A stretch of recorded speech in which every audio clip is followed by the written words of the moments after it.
Muscle gain කරන කෙනෙක් විදියට ඔයා සතියට දවස් 6ක් 7ක් ට්‍රේන් කරන එක අපිට බෑඩ් ඔප්ෂන් එකක් විදියට ගන්න පුළුවන්. ඒතර සතියට දවස් 5ක් ට්‍රේන් කරන එක අපිට හොඳ ඔප්ෂන් එකක් විදියට ගන්න පුළුවන්. හැබැයි ඔයා සතියට දවස් 3ක් 4ක් 3 to 4 days ට්‍රේන් කරන එක අපිට perfect option එකක් විදියට ගන්න පුළුවන්. ඒකම ට්‍රේන් කරද්දී rest between sets දෙකක් අතර rest එක තප්පර 30 අපිට bad option එකක් විදියට ගන්න පුළුවන්. ඒතකොට ඒක තප්පර 30ක් ගන්නවා කියලා ඔයාගේ rest එක ගොඩක් අඩුයි. ඒතකොට ඊළඟ set එකේ ඉක්මනට fail වෙන්න පුළුවන්. ඒතකොට ඔයාට විනාඩියක් විනාඩි දෙකක අතර කාලයක් හොඳ option එකක් විදියට ගන්න පුළුවන්. හැබැයි ඔයා heavy push කරනවා නම් ඔයාට විනාඩි 2ක් 3ක් අතර rest එක අපිට perfect option එකක් විදියට ගන්න පුළුවන්. ඒතකොට ඔයාගේ recovery එකට ඔයාගේ නිින්ද ඔයා පැය 4ක් ගන්න එක අපිට බෑඩ් ඔප්ෂන් එකක් විතර ගන්න පුළුවන්.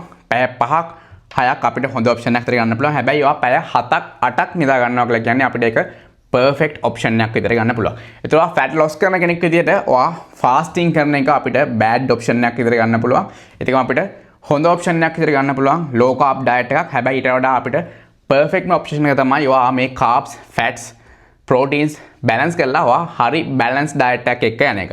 ඉතින් මේ වගේ තවත් ටිප්ස් දැනගන්න ෆලෝ කරලා තියාගන්න.